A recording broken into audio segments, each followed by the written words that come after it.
Dober večer, Tarča v novi podobi in s prvim soočenjem nekaterih strank pred uradnim začetkom volilne kampanje čez mesec in pol. Robert Golob, Aleš Hojs, Marjan Šarec in Zdravko Počivalšek.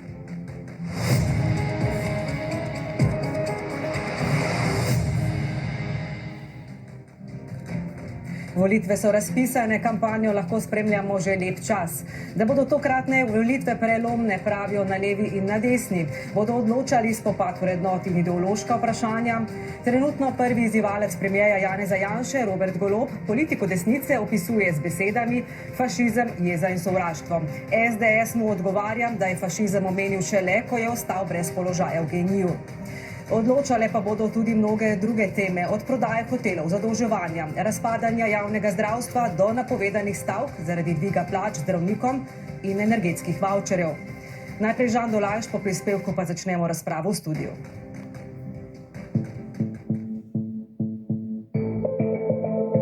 €165 sem dobil položnico za 2 radiatora.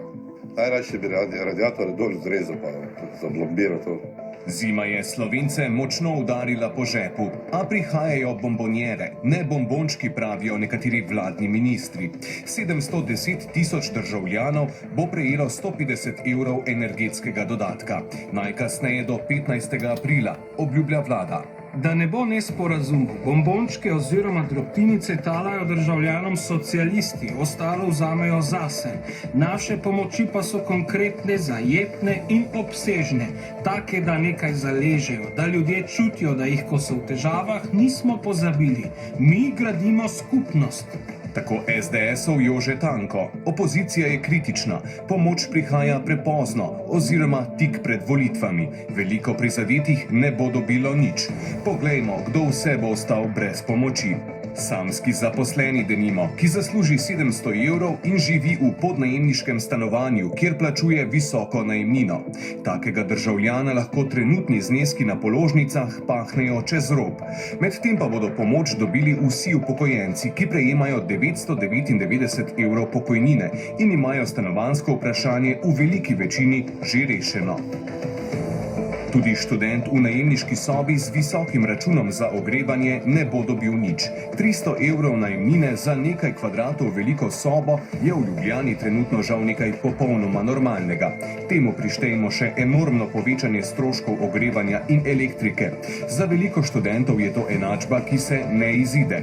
Dodatek pa bo medtem zaradi števila otrok dobilo več članov vlade. Obrambni minister Tonin, minister za delo Janez Cigler Kralj, kmetijski minister Jože Podgoršek in zdravstveni minister Janez Poklukar. Poglejte, če bi pa ta pomoč zajela vse študente, bi pa ti isti kritiki najprej upozorili na to, da bo prejel pomoč tudi nek študent, ki živi doma pri starših v Ljubljani in ki zaradi dviga cen ni prizadet. Paket pomoči, ki ga je pripravila slovenska vlada, je v glavnem dober. Razen tega, da je njena razporeditev te pomoči mogoče nekoliko nelogična. Namreč mi vemo, kdo so družine, ki imajo majhne dohodke. Socialni zavodi imajo točne podatke in mislim, da bi bilo treba enostavno preko teh zavodov ugotoviti, kdo potrebuje to pomoč. 200 milijonov evrov bo skupaj z znižanjem dajatev in trošarin šlo za pomoč državljanom in podjetjem. Precej več torej, kot je predlagala opozicija, ki vladi zdaj očita kupovanje glasov pred volitvami na račun javnih financ. Plačna Pandorina skrinjica je odprta. Potem, ko je vlada popustila kadrom v zdravstvu, nazadnje zdravnikom, so zdaj na potezi še drugi javni uslužbenci. Sindikati javnega sektorja zahtevajo enako kot zdravniki, 6 plačnih razredov več za vse javne uslužbence. Če bo povišanje plač v zdravstveni negi zneslo dodatnih 90 milijonov evrov letno, korekcija plač zdravnikom pa okoli 113 milijonov, bi po oceni ministra za javno upravo zadnje zahteve sindikatov javnega sektorja letno stale kar dodatne 1,5 milijarde evrov. Skupna masa plač v javnem sektorju bi se po naših izračunih s tem povzpela kar na 6,6 milijard evrov letno. To je več kot 2 milijardi več kot pred zdravstveno krizo leta 2019. Meni se zdijo zahteve po višjih plačah sedaj v javnem sektorju in seveda še posebej v zdravstvu pravzaprav popolnoma nesprejemljive. Ljudje se premalo zavedajo. V letu 2020 je bil pravzaprav narejen glavni greh pri plačah. Tistega leta so recimo plače v privatnem sektorju, tržnem sektorju narašle vsega za 3,8%, v javnem sektorju za 10,5%, v zdravstvu za 17,7%.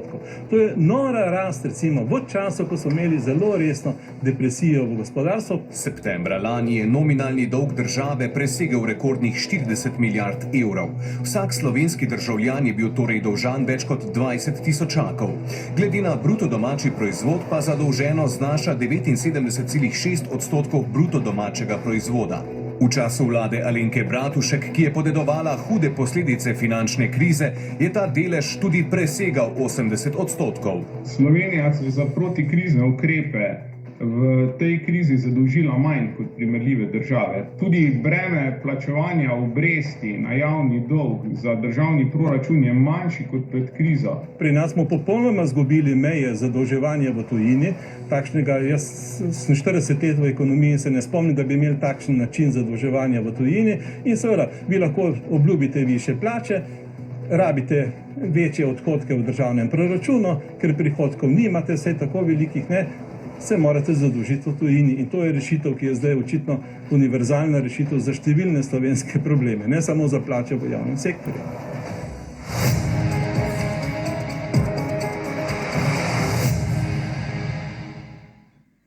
Začenjamo s plačami. Gospod Golob, vašega stališča ne poznamo. Vi sicer pravite, da nagrajevanje poveča učinkovitost, ali podpirate više plače zdravnikov in tudi vseh v javnem sektorju ter tudi zadolževanje, ki bo potrebno? Lejte, po tem, kar smo slišali, je zelo jasno, da je javnofinančna slika nevzdržna na daljši rok. Kriza običajno zahteva, da se investira v ukrepe, ki so prehodnega značaja.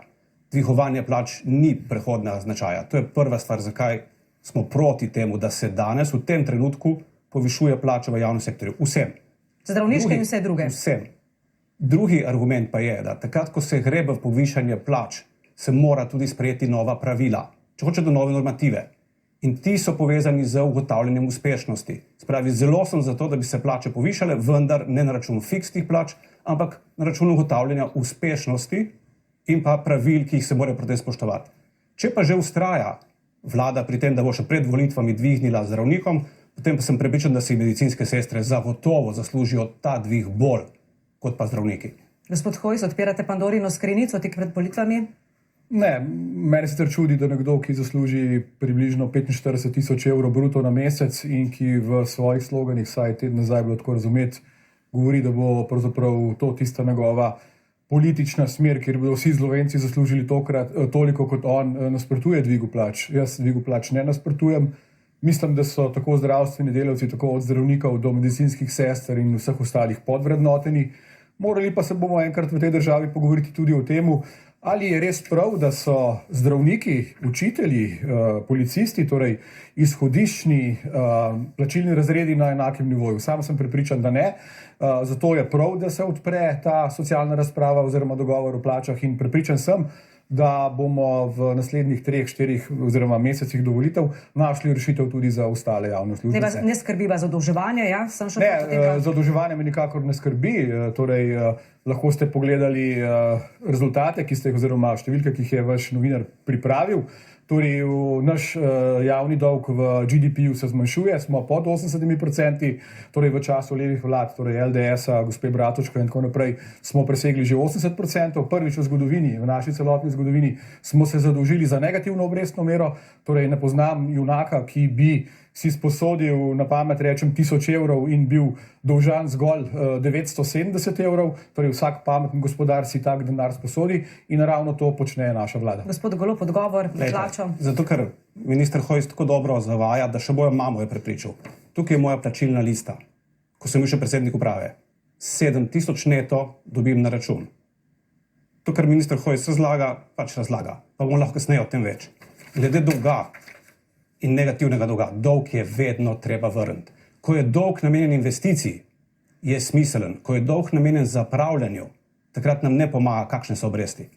No, jaz ocenjujem, da je naložba v ljudi, torej tudi v njihove plače, naložba v investicijo Nič na tem svetu se ne zgodi brez ljudi, torej zato sem prepričan, da je potrebno v ljudi vlagati tudi z primernimi plačami. Kar se pa tiče plač, oziroma o tem, kar je gospod Golob govoril, pa moram seveda mu tukaj iskreno priznati, da tako inovativnega modela, kako v državni firmi ustvariti okolje, kot da sem privatnik, torej da se izognem lahovnikom v zakonu, da se izognem temu, koga vse sponzoriram, komu vsemu doniram, da se izognem temu, da v množici razpršenih podjetij v tujini ne vem, kje in kam končuje ta denar, Tako da ustanovite svoje lastno podjetje.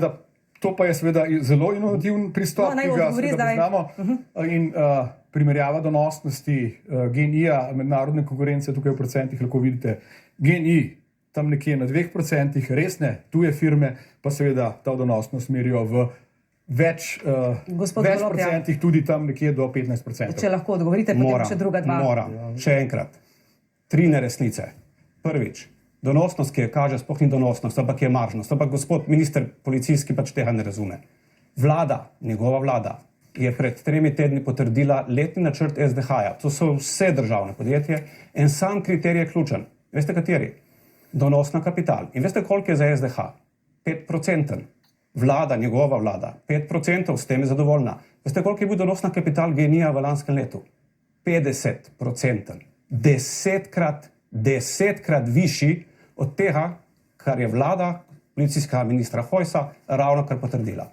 No, gremo naprej. Dovolite, samo še to. Čisto na kratko, čakata se res je, da očitno stojim zraven čudežnega dečka, ne? V vašem uvodu ste lepo povedali, da je ta vlada fašistična. Tudi povedali ste, da je ta fašizem nastal. Povedali smo, gospod Hojs, da boste natančni, besede smo ponovili. Tako, kaj je gospod Golob povedal. Jaz moram reči, da me pravzaprav čudi, da v lanskem letu ta vlada ni bila fašistična, da pravzaprav nikogar, vsaj gospoda Goloba, ni vodila. Je pa pošiljal, ali pa so prišli sami, to pa ne vem, sli do mnogih izmed nas v SDS-u, kjer so lobirali, kako naj gospod Golob postane na čelu GEN-I-ja.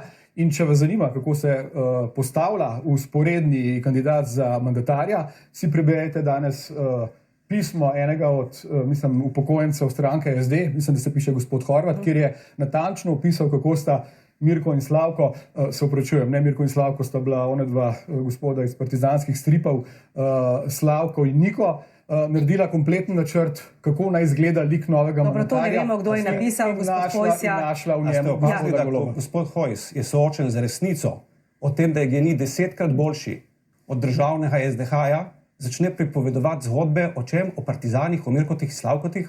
Ampak to je to, zakaj so ljudje siti te vlade. To je edini razlog. Zaradi tega, ker se nikoli ne sooči z resnico in vse, kar zna, je širiti sovraštvo, jezo in razkol. In to je fašizem. Edina resnica v tej zgodbi je to, da gospod Golob pravzaprav vsak mesec zasluži toliko, kot dobi dobitnik. Dobro, gremo naprej, gospod Počivalšek, gospod Šarec, izvolite, imate besedo, plače. Samo malo, gospoda, še drugima dvema damo besedo, potem pa spet dobite gospod Počivalšek. Dobro, če vsem skupaj.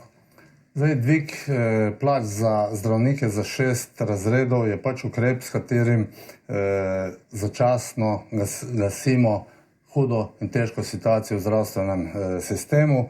Dejstvo je, da nam mladi zdravniki odhajajo in če hočemo ohraniti javno zdravstvo, je tukaj potrebno začasno reagirati. Mi se strinjamo, da kot vlada ta ukrep umaknemo, vendar nam mora opozicija dovoliti, da s tem vzamemo vsi skupaj na pleča odgovornost, da se poslavljamo od javnega zdravstva. Dejstvo še enkrat je, da gre za začasen ukrep in da se bo potrebno celovito lotiti plač v javnem sektorju. Seveda sem pa mislil, da bomo danes tukaj govorili o nekaterih drugih plačah v javnem sektorju, ker pa pri tej zadeva gre res za veliko zavajanja. Sam pa pozdravljam dvig plač v gospodarstvu in zato bi želeli sprejeti nov zakon o dohodnini, ki ga pa spet nekateri ne želijo podpreti, kajti ta nov zakon o dohodnini pomeni, da bodo delodajalci plačali enako, delavci pa dobili več. Gospod Šarec. Ponavadi se izkaže, da so začasne rešitve najbolj trajne in zagotovo ta ukrep je sprožil plaz zahtev tudi drugih. Ko sem 13. septembra 2018 prišel v pisarno, me najprej na mizi pričakal javni sektor s svojimi zahtevami in kot veste, smo vodili težka pogajanja, da smo 680 milijoni takrat zaprli celoten javni sektor in se izpogajali. Ker je bilo leta 2017 ravno tako dvignjeno eni panogi in normalno, da vsi želijo potem tudi več. Torej, sedanji sistem je treba povedati, da zagotovo ne naslavlja vseh razlik med poklici, da ne naslavlja vseh anomalij, je pa ta sistem, ki ga imamo danes, sprejela prva Janševa vlada ob koncu mandata. Gospod Virant je to spravil skupaj takrat in to posledice imamo še danes. Zato mi nismo proti temu, da so plače višje, zagotovo, vendar je treba najti sistemsko rešitev. Danes je minimalna plača recimo v 23. razredu. Kako se bomo lotili zadev? Ali bomo po eni strani šli, da bo minimalna plača prvi razred in bomo tukaj zviševali, ali bomo na zgornji lestvici dvigovali do 70. ali 75. razreda. To so zadeve, ki so za premisliti.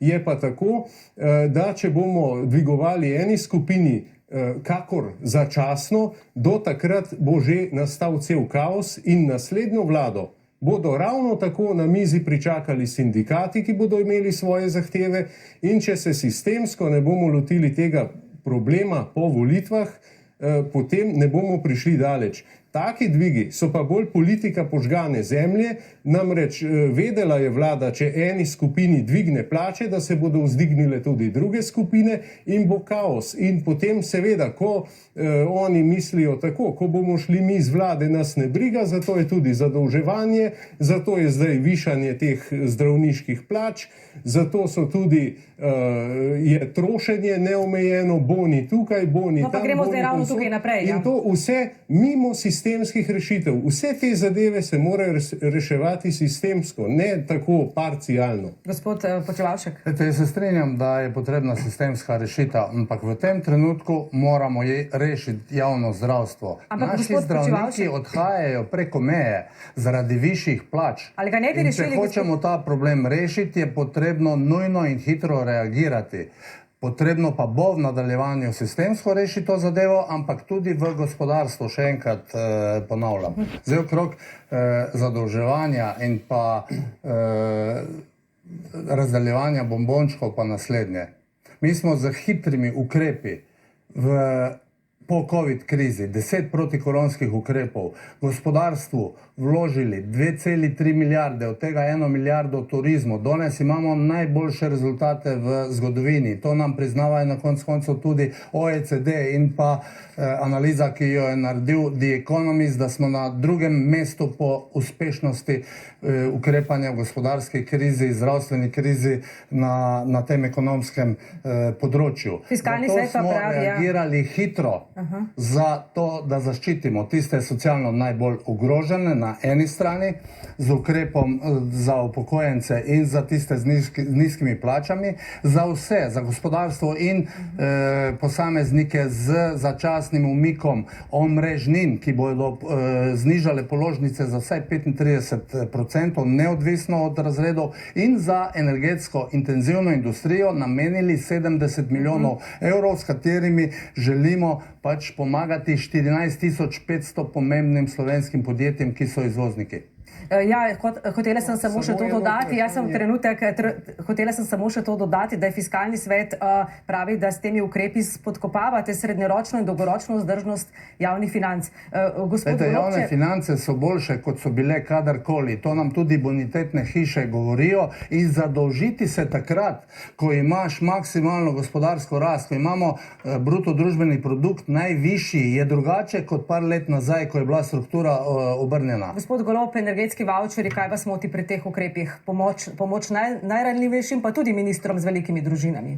Najprej bi rad se odzval na ministra Počivalška. Dejansko je vlada v času COVID krize dobro reagirala pri pomoči gospodarstvu z namenom zaposlenosti, ohranila je delovna mesta. Glede tega ni dileme. In ta ukrep, ki je bil namenjen gospodarstvu, je bil edini smiselen. tudi ukrep s turističnimi boni. Pri energetski draginji pa se moramo zavedati, da je situacija precej drugačna. Tisti, ki so prizadeti, plačujejo že od decembra drage položnice. Položnice so dražje za 100 do 150 evrov na mesec za tiste, ki so zares prizadeti. Od decembra. Zdaj bojo 15. aprila dobili 150 evrov, spravi za en mesec od 4 povrnjeno. Zakaj bojo dobili tako malo?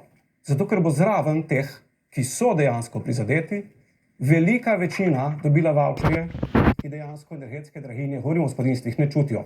Kako sem lahko to prepričan?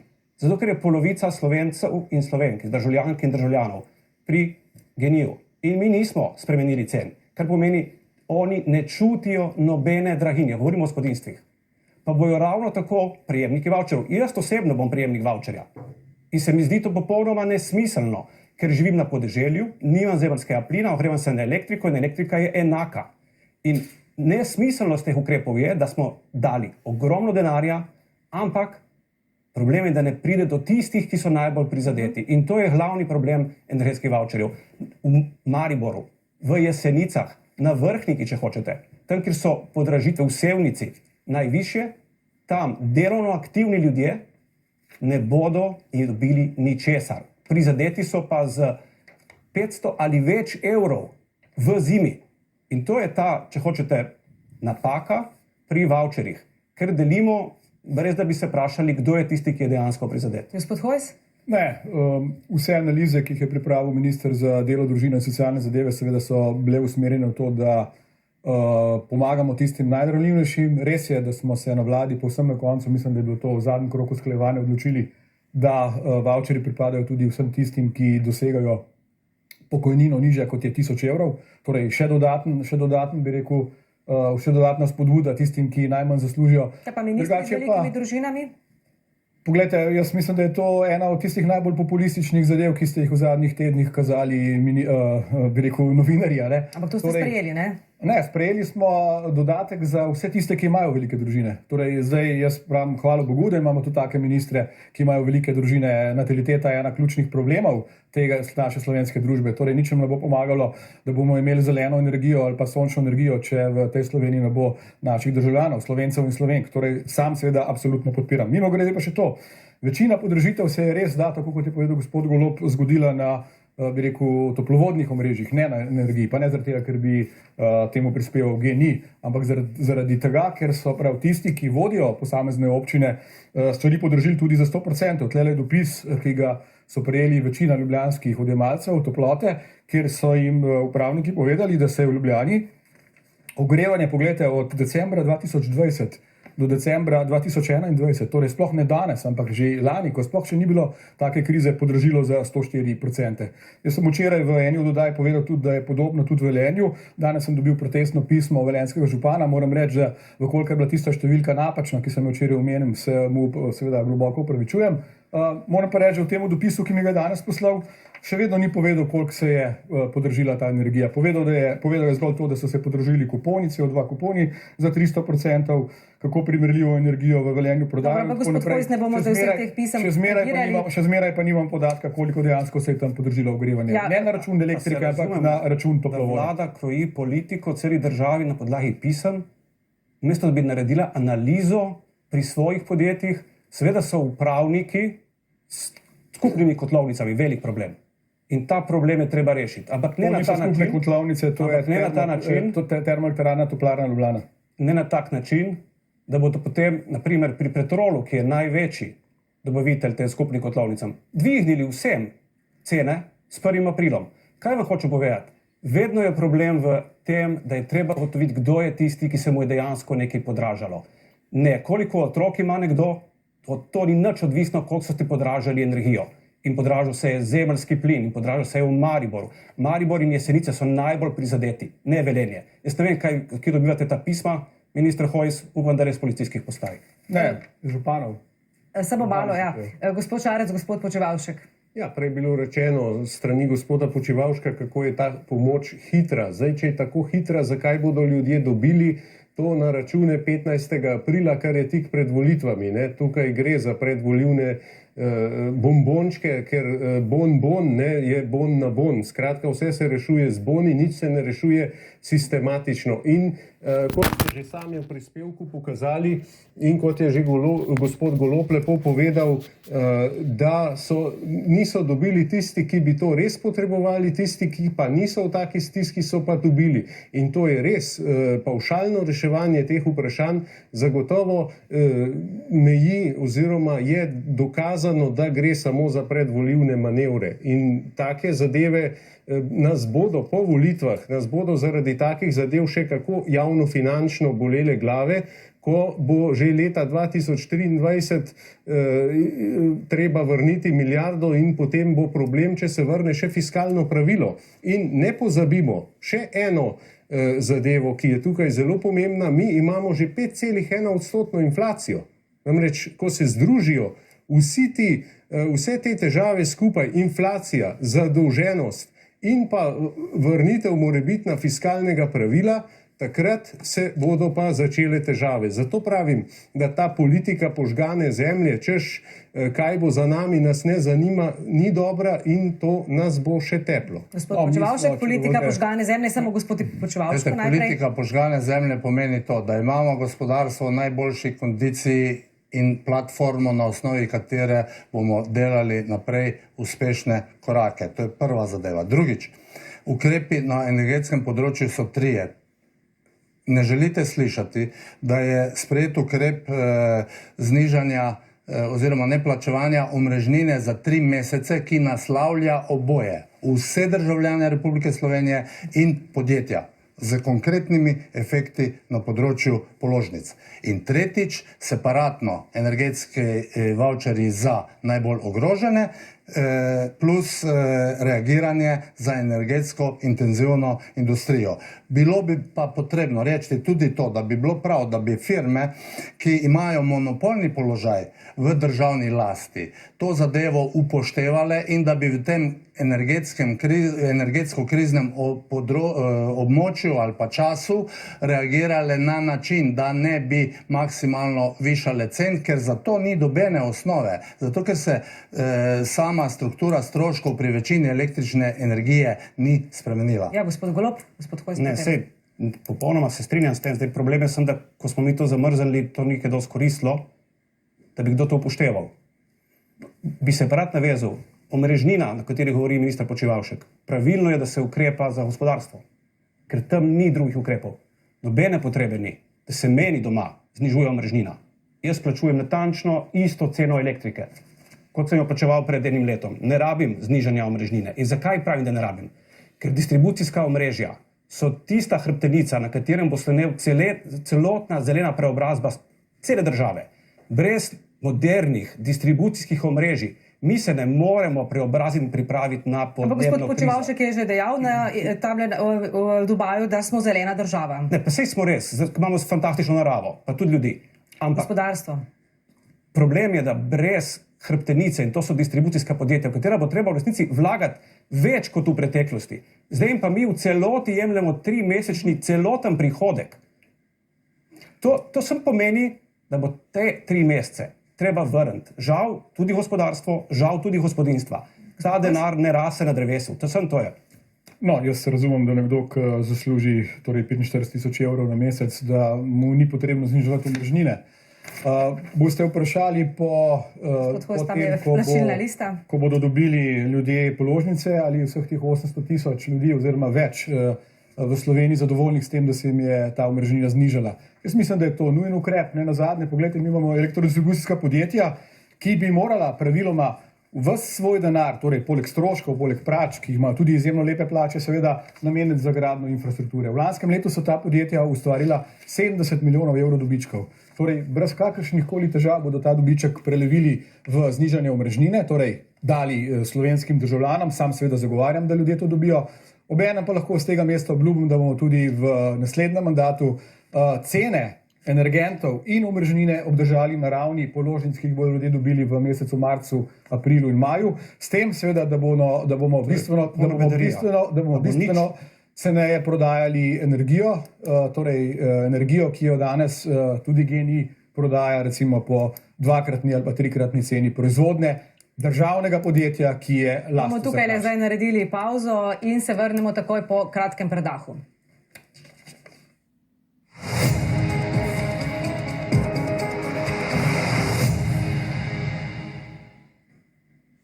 Ali gre pri nakupu deleža v Savi, ki ga prodaja ameriški sklad York, za tako imenovano urbanizacijo Slovenije? Žan Dolajš, kakšna so dejstva? Ja, Madžari zadnje čase veliko kupujejo pri nas. Poglejmo. O prodaji deleža v Savi omenimo še, da je Sava Madžarom že leta 2019 prodala Terme Lendava. V madžarskih rokah je pristal tudi Planet TV, ki ga je prodal Telekom. Prodaja OMV Slovenija in banke NKBM, ki jo Madžarom prodajata tuja lastnika, še ni zaključena. Madžari pa so poleg omenjenega kupili tudi Novo 24 in še nekatera druga podjetja. Obenem pa v Slovenijo prihaja tudi kapital iz drugih držav. Gorenjska banka, Sberbank in Hotel Palace so šli v roke srbskega poslovneža Miodraga Kostića. V nemški lasti je Bia Separations, v kitajski Gorenje in Blejska hotela. Portoroški hoteli Metropol pa imajo hrvaške lastnike. Če potegnemo pod črto, imajo po zadnjih podatkih iz leta 2020 največ neposrednih naložb v Sloveniji Avstrijci, medtem ko so Madžari na 8. mestu. Po zaključeni prodaji Mariborske banke pa utegnejo biti precej više. Hvala lepa, Žan Dolajš. Gospod Golob, ali ste vi za prodajo deleža v Savi Madžarom ali ste za podržavljanje? Ne, jaz sem prepričan, da moramo uveljaviti predkupno pravico. Razlogov je več. Nenazadnje gre za turistično infrastrukturo, ki je edinstvena. Mi takih lokacij, kot so zdaj v Savi, nikoli več ne bomo mogli spraviti v turistični razvoj v Sloveniji. Z tega vidika je ta infrastruktura neprecenljiva. Ali to pomeni, da je država ključni in zadnji lastnik? Ne. Ampak najprej moramo zagotoviti, da bo infrastruktura ostala v državnih rokah, potem se pa lahko upravljanje posameznih hotelov tudi preda v roke strateškim lastnikom iz panoge. Podarjam, lastnikom, ki imajo izkušnje iz panoge z upravljanjem takih hotelov. Danes, pa ne samo zaradi cene, lahko pa tudi zaradi cene, pa moramo uveljaviti predkupno pravico. In ja, se bom malo obrnil na to, kar je bilo povedano. Policijski minister ima dobre izkušnje z madžarskimi investitorji in plačevalci, nenazadnje dolga leta vodil Novo TV, ki je bila financirana izključno z madžarskim denarjem. In da, zagotovo vemo, kaj to pelje. Ne želimo si tega ponavljati na turistični infrastrukturi. Želimo, da se ta posel najprej uveljavi predkupna pravica, potem pa transparentno, ne pa po družinskih vezah vladarja sosednje države proda tako pomembna turistična infrastruktura. Gospod Hojs? No, najprej ne rečem, da če je vodenje podjetja v dolžini enega leta dolgo, potem je vodenje GEN-I, ki ga je opravil gospod Golob, pravzaprav večno. Zdaj škoda je, ker niste v tej razpredelnici prikazali še to, v času katere vlade je bilo kaj prodano. Torej, povedali ste, oziroma gospod Dolajš je povedal, kaj je bilo prodano, ne pa v času katere vlade. Tudi povedali, za Terme Lendava smo rekli, ne? Ko boste to primerjavo naredili, boste pravzaprav lahko zgroženo ugotovili, da pravzaprav so levičarske ali pa leve stranke tiste, ki razprodajajo slovensko nacionalno premoženje. Zdaj pa k Savi, če dovolite, jaz vam ne skačem besedo, gospod Golob, oprostite, tudi vi, prosim, meni ne. Zdaj pa k Savi, torej Sava ni oziroma hoteli Sava niso v državni lasti. Hotele Sava je prodala leva vlada, mislim, da v času Alenke Bratušek, če se ne motim. In meni se pri tej celi zgodbi zdi izjemno zanimivo to, se mi zdi ameriškemu skladu York. Ne. Se mi zelo zanimivo zdi, da ob tem biseru, ki ga nekako danes vsi pojmujemo kot bisere, je zgolj en kandidat za nakup teh hotelov. Torej, pri meni se, vkolikor je stvar aktualna oziroma na nek način interesantna, prižge rdeča luč, kolikor je zgolj en in edini ponudnik. Torej, sam ocenjujem, da je treba močno premisliti, ali je cena, ki jo zahteva ta sklad v odkup državi primerna. In seveda sam sem proti temu, da bi davkoplačevalci zopet nekako plačevali katastrofalne zgrešene poteze levih vlad. Ja, gospod Počivalšek, to pa je nekako nasprotju z vašo dolgoletno vizijo še iz časa, ne vem, Cerarjeve vlade in kasneje. Kaj se je zgodilo, da se je pač nekako prišlo do tega preobrata v SDS-u do vašega tega projekta? Zdaj, ko govorite o preobratih, morate ti se vprašati, za katere ocenjujete, da gre za preobrat. Ampak moram reči, da vidim, da je v Sloveniji zdaj kar veliko strokovnjakov za področje turizma, kar me veseli. Ampak kljub vsemu, da direktno odgovorim najprej. Prvič, nehajte zavajati in razčistimo si, da privatni sklad prodaja privatnemu skladu premoženje. Drugič, brez vsakih zadržkov zagovarjam stališče, da morata SDH in KAD izkoristiti in uveljaviti predkupno pravico v Savi v okviru gospodarnega ravnanja. In tretjič, predlagam, da oba izkoristita možnost konvertiranja terjatev do Save, ki v tem primeru SDH-ja znašajo, mislim, da 46 milijonov v lastniški delež, medtem ko ima York samo 5 oziroma 6 milijonov. Ampak dovolite mi, za razčistiti to zadevo rabimo malo zgodovine. Pred nekaj leti imamo in morate pobrskati po zgodovinskem spominu, je bila Sava na DUTB-ju in tja je bila prenešena 70% diskontnom. Ko sem predlagal in smo izvedli prestavitev Save iz DUTB-ja na SDH, ste me tudi v tej oddaji napadali. Če tega mi takrat ne bi naredili, že danes Sava ne bi bila v državnih rokah, ampak bi bila 100% v rokah Yorka.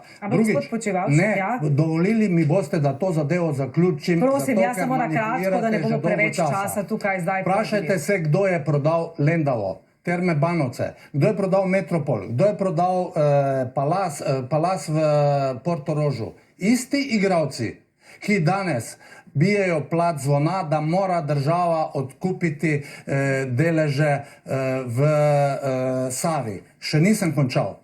Ko se je to zgodilo, smo naredili turistično strategijo v 3 korakih, podobno kot jih je povedal gospod Golob. Najprej konsolidacija upravljanja na enem mestu. Mi imamo danes to razbito na 5 državnih entitet. Drugič, ureditev poslovanja in tretjič, privatizacija, kot to poslovanje uredimo. Še zadnji korak. Lansko leto smo 2-krat predlagali, da SDH odkupi delež od Yorka. Ste me spet nabijali na križ, da hočem podržaviti zadevo. Danes pa želite, da uveljavimo predkupno pravico, ki jo bomo, ampak ena in ista zgodba enih in istih igralcev, ki jih tudi vi v tej hiši podpirate. In to se mora enkrat končati in si moramo naliti čistega vina. Ampak jaz vas samo sprašujem, a veste, pa niste mi konkretno odgovorili, zakaj ta preobrat v razmišljanju in SDS-a. Za preobrate, če ste jih slišali, morate njih vprašati. Jaz nisem njihov odvetnik. Zagovarjam to, da bomo uveljavili predkupno pravico, ni to ključni problem. Ključni problem, da je sistem Save prezadolžen preko 100 milijonov, da ni bil v stanju investirati, čeprav govorijo in tudi držijo ti podatki o 70 ali 80 milijonih, da imajo negativne rezultate in da mora te bisere dobiti v roke nekdo, ki to zna upravljati. In ne manipulirati zadevami za to, da bojo isti igralci že v 4. krogu isto zgodbo peljali. No, poglejte, še to. Samo trenutek, da moram to povedati, gospod Hojs, samo malo. Samo malo, gospod Hojs, a mi dovolite, da tukaj povem še eno besedo? Gospod Hojs, če stane pa 20 tisoč evrov, malo, da povem še eno besedo. Prodaja za 40 tisoč evrov, kljub temu, da imam predkupno pravico takega pasata za 40 tisoč evrov ne kupim. Samo trenutek, želela sem samo to povedati, da ne bo pomote, mi nikoli nismo tukaj zagovarjali kakršnokoli podržavljanje, ne zdaj, ne nikoli, samo toliko, da ne bo pomote, gospod Šarec. Ne zahtevate, da to odkupimo, ko smo pa želeli te korake narediti, ste pa spet pomagali igralcem, ki že dolgo časa izkoriščajo večinsko državno lastnino. To se vam zdi, mi nikomor ne pomagamo, gospod Šarec, izvolite. To odkupite po kakršnikoli ceni. Danes v tej oddaji prav lepo skrbite, da moje glasilke niso preveč obremenjene, tako da redko dobim besedo, ampak vseeno. Dejstvo je, da imamo v Sloveniji skladi slabe izkušnje. Recimo sklad je kupil Adrio, in vemo, kako se je ta zgodba končala. Skladi nikoli niso dober lastnik, ker so špekulantski. In ne glede na vso zgodovino, karkoli je bilo danes povedano, bi država to predkupno pravico morala izkoristiti in je to prava pot, kajti za cirka 35 milijonov to je veliko manj, če smo 2020 samo za bone dali 357 milijonov, 2021 187 milijonov, torej teh 35 milijonov ni toliko. In v prispevku je bilo lepo povedano, koliko so Madžari pokupili in zagotovo, če vemo, kakšen je ljubezenski odnos našega predsednika vlade z Viktorjem Orbanom, da ne gre za klasične diplomatske stike med dvema državama, ampak gre še za kaj več, tudi glede financiranj in drugih zadev, potem je prav, da tukaj država odkupi, ker takrat, ko je bilo v prejšnji vladi, ko je bila dana zelena luč tudi temu holdingu, je bilo rečeno, da bo ta holding začasno pač konsolidiran, zato da se bo potem tudi prodalo lastniku, ki bo znal delati s tem. Ampak še enkrat ponavljam, skladov se je vedno treba bati, ker skladi vedno špekulirajo. In samo to še to povem, da so bila Terme Lendava prodane leta 2019 Madžarom, pa da tudi Cerarjeva vlada je recimo hodila na Madžarsko zaradi drugega tira, samo še to moramo povedati. Ne? Ja, sej tega ne zanikam in tudi zdaj, ne glede na vso zgodovino, karkoli je bilo, zdaj je ta priložnost, da država izkoristi to predkupno pravico in da se glede na tudi, kot sem rekel, politične navezave, ki so šle preko včasih meje dobrega okusa, da se ta zadeva ustavi. Pa bomo tukaj zaključili, gremo še naprej. Samo čisto kratko, prosim. Ko smo želeli kupiti v lanskem letu ta delež strani SDH-ja, je bila cena okrog 30 milijonov. Pa ste nam tudi mediji to preprečili, da se ta zadeva naredila. Danes pa od nas zahtevate, da uveljavimo in bomo to naredili. Zgodbo za 38 milijonov. Kdo to vodi, tako politiko? Vprašaj. Dobro, gospod Počivalšek, ne zahtevamo mi, da ne bo pobote. Če so bile napake v preteklosti, to ne sme vplivati na prihodnost. 38 ali 35 ali 30. To je tako minimalna razlika, ko govorimo o edinstvenih lokacijah, ki jih v Sloveniji ni več. Vse smo smešni, no? Se ne govorimo o 380 milijonih. Govorimo o razliki par milijonov. A se spomnite, kaj smo prej govorili o proračunskem primanjkljaju, o voucherjih, ki grejo napačnim ljudem, o plačah? A smo govorili o 3 milijonih, a smo govorili o 300 milijonih in več za vsak posamičen ukrep? Edinstvena lokacija nikoli več je ne moramo realizirati. In zato se strinjam v tistem delu, kar je minister Počivalšek povedal, da je treba turizem reševati celovito. Jaz se čudim, kako sploh lahko prihaja tukaj do nesoglasij, ker mislim, da jih ni. Verjamem, da so nesoglasja na moji desni. In tu se nekako prepričujemo, da bomo to uveljavili. Jaz upam, da minister misli resno, jaz upam, da bo izkoristil svojo pravico, šel na nadzorni svet SDH-ja, predsedniku Ivanu Simiču in poskrbel, da bojo nadzorniki SDH-ja to, kar tukaj danes govori, tudi uresničili. Jaz tega na tak način ne morem narediti. Ne? Jaz lahko povem javno svoje mnenje. Rad bi še eno informacijo dal, ker niso moje pristojnosti.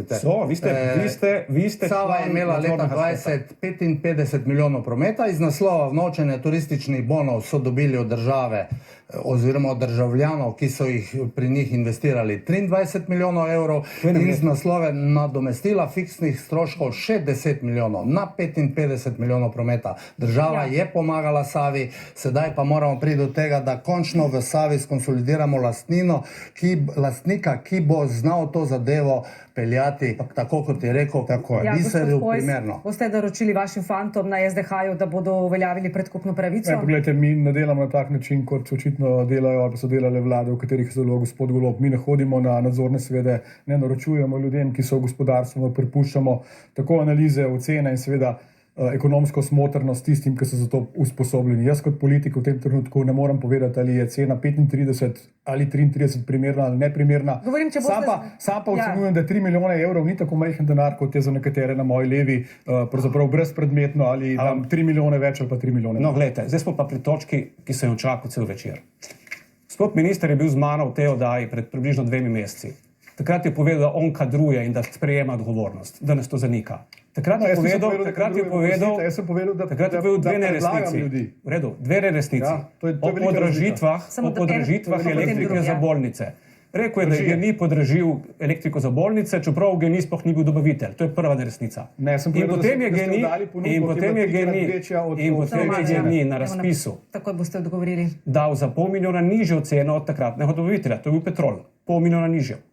Je minister v oddaji razkril, kako je to katastrofalno in da tega vlada ne bo dovolila. Ta ista vlada je 14 dni kasneje s prejšnjim dobaviteljem Petrolom podpisala za 3 milijone višjo ceno od tiste, ki smo jo dali mi na razpisu. 3 milijone. Zdaj pa pravi, da 3 milijone je pa velik denar. Z enim samim lažnivim razpisom so jih zagonili v primeru bolnic. Tako da ne razpisom. Dajte. Tako ste nespretni pri dogovarjate. Ne, vi ste imeli dobavitelja, ki je bil po vaši izbiri. Tisti razpis, kjer se kartelno dogovarjate. Potem ste izbrali raje 3 milijone višjo ceno, da je le ostal isti dobavitelj, ki je bil že prej. No. Nas so izločili, pa smo bili najcenejši. To je to. Če pojasnite. Kaj če pojasnim? Ja, tole, kar je gospod Golob rekel, zakaj ste jaz sem izbrali v Petrol. oddaji pred meseci tukaj kazal ponudbo gospoda Goloba, Petrola in še enega dobavitelja, kjer so se cene, tudi če je bila vaša najnižja, za 40 evrov pri večmilijonskih zneskih. In govoril so o tem, seveda, da gre za kartelni dogovor. In zanimivo, da se je ravno v teh dneh na enem od primerov že dokazalo, da gre za kartelni dogovor. Ne pravzaprav na nivoju elektrike, ampak na nivoju servisiranja državnih vozil oziroma vseh drugih vozil. Ste videli? Torej, vprašate o elektriki, on govori pravljico o Mirkotu in Slavkotu. Kar se tiče elektrike, sem pa povedal, če bi na sedežih teh podjetij sedeli drugi ljudje, kot je Robert Golob, bi danes vsi državljani plačevali bistveno nižjo ceno elektrike. Poglejte si mapo Evrope, poglejte, kako je to rešila Poljska in v tem primeru bi bile naše cene bistveno nižje. Razumete, kako se policijski minister, ne kdorkoli, policijski minister laže vsako svojo besedo. Edino podjetje, ki je zamrznilo cene, polovici Slovencev. Ja. In to ljudje vejo, pa se ljudje niso neumni. Pa kaj se čudite, da vas bojo pol spokali z vlade, če jim lažete v vsaki oddaji non-stop? Gospod Golob, energijo kupujete po 25 evrov po megavatu, prodajate pa jo po 100 evrov. Še naprej, gospod Čarec. To je popolna nesposobnost direktorjev. Popolna nesposobnost direktorjev. Ljudje, še enkrat. In jaz še enkrat povem, zdaj bomo tole zaključili z energetiko. Ne glede na to, da je gospod Golob zamrznil ceno, ta cena bila mnogo nižja, če na Genu ne bi sedel. Dajmo zaključiti tole z energetiko. Gospod Čarec, niste veliko govorili, zato vas prosim še za komentiranje, skratka glede grozilnih pisem, ki so z naboji pripotovali na naslove številnih ministrov, tudi premierja. Na koncu se je izkazalo, da je pošiljatelj član SNS-a, torej eden izmed vidnih članov SNS-a. Zmago Jelinčič je takrat dejal, da je pošiljatelj zagotovo kdo iz levih strank.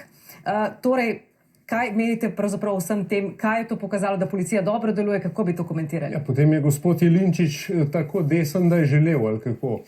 Ampak kakorkoli, če se spomnimo nazaj, me to spomni na gospoda Jožefa Horvata, ki je imel takole papir v rokah in je rekel, Šarec s svojimi pomagači je imel sledilno mrežo in v pogledu evidence in ne vem kaj, potem se je to izkazalo, da iz tega ni nič.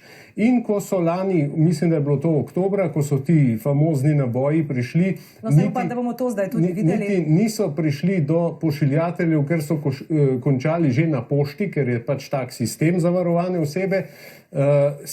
Seveda so se vsi hiteli obsojati to dejanje, ne vem kaj, sam ga nisem preveč glasno, priznam, zato ker sem slutil, da so si to verjetno poslali sami in tudi ko vidimo kakšne mazaške akcije, je vedno treba biti previden, ker sej noben Slovenec ne verjame, da Nika Kovač pošilja naboje po pošti ljudem in da jim grozi in da ob vsem svojem delu in ko je v Obamovi fundaciji, da ona zdaj v New Yorku nima kaj početi in iz časopisa reže tiste črke in potem pošilja.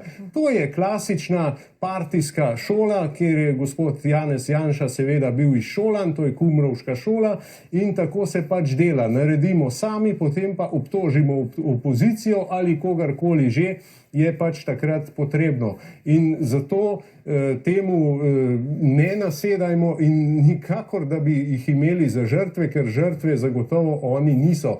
Žrtve so ljudje, vsak dan pod to vlado takšne in drugačne in veste to, kar je gospod Jelinčič se potem sprenevedal, joj, kako nisem nič vedel in ne vem kaj vse, kdo še to verjame. Veste, ti ljudje so 30 let na slovenski sceni, 30 let. In ljudje so jih že spoznali. Gospod Hojs, ste si to skupaj z SNS-om sami pošiljali? Mislim, pogledajte, to je pa pravzaprav deplasirano vprašanje. Deplasirano vprašanje. Tudi navedbe gospoda Šarca, če zdaj teh stvari nismo dobili domov, ne držijo. Torej, sam sem dobil to zadevo domov. Res, da je ob tem seveda močno zatajila pošta in pa CVZ, ki bi moral to preprečiti. Ob tem pa seveda je potrebno povedati in seveda iskreno čestitati policiji. Torej, policija je svoje delo opravila izvrstno. Ko so prišli ti prvi naboji, so vsi, tudi opozicija, nekako govorili, da nikoli ne bomo ali pa da nikoli ne bo policija našla pošiljatelja. To se je zgodilo.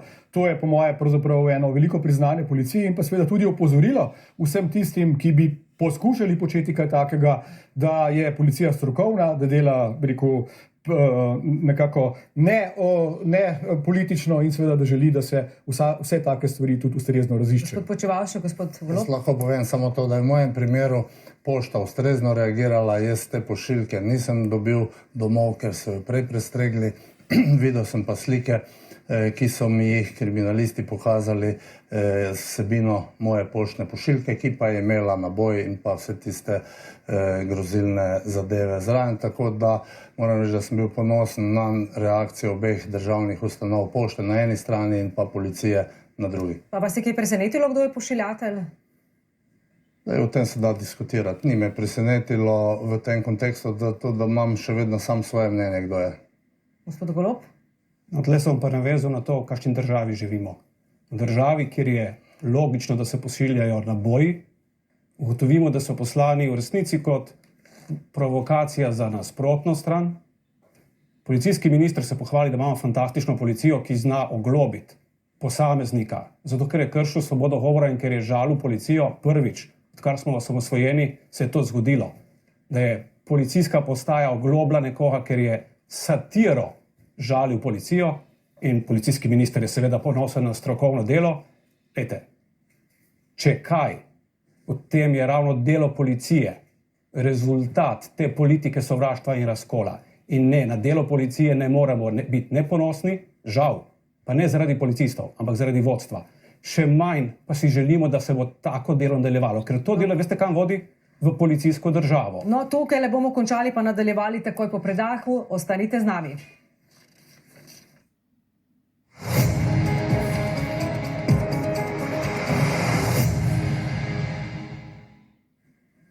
Smo v zaključnem delu Tarče, pa bi kar nadaljevali, kjer smo ostali, gospod Hojs. Gospod Golob pravi, da drvimo proti policijski državi. Kakšno je stanje? Očita vam tudi fašizem. Kako bi se to komentirali? No, to glede fašizma sem, mislim, da v današnji vdaji že povedal, do lanskega decembra tega fašizma ni bilo.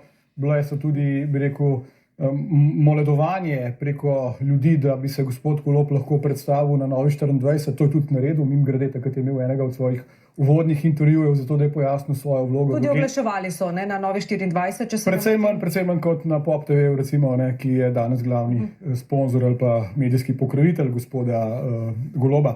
Kar se tiče policije, moram reči, seveda, da sem sam izjemno ponosen na to, kar policija dela.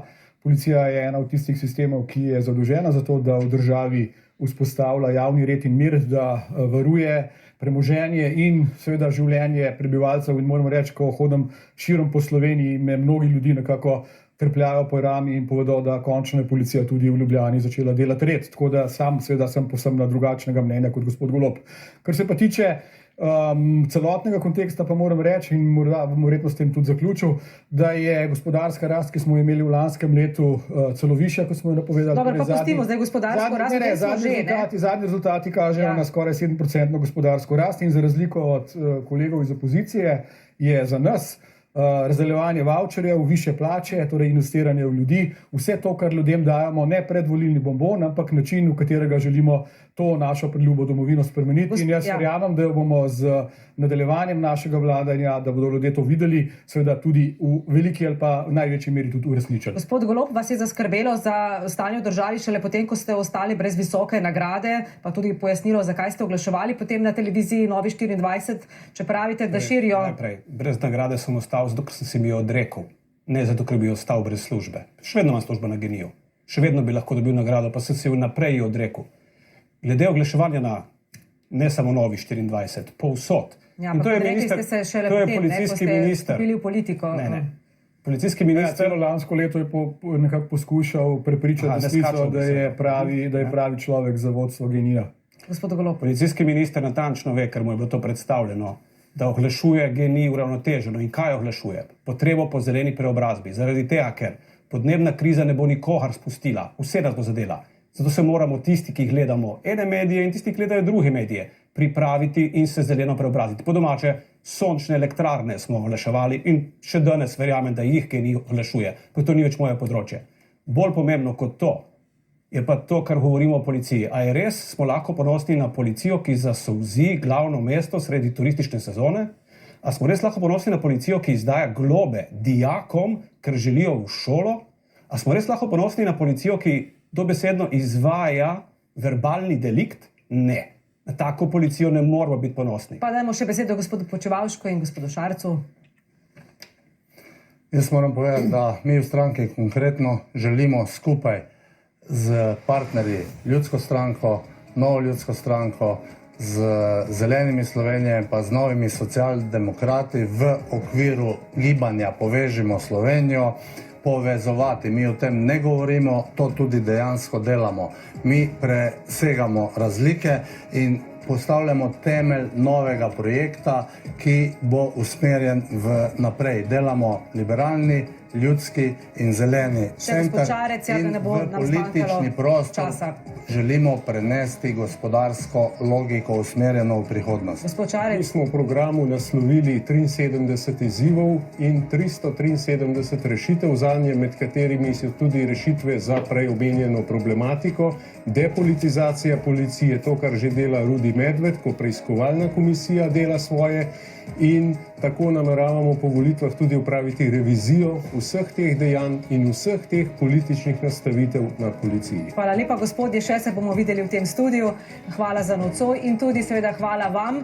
Spet se nam pridružite prihodnji četrtek, 20 minut čez 20 uro, po olimpijskem dnevniku. Nasvidenje in srečno.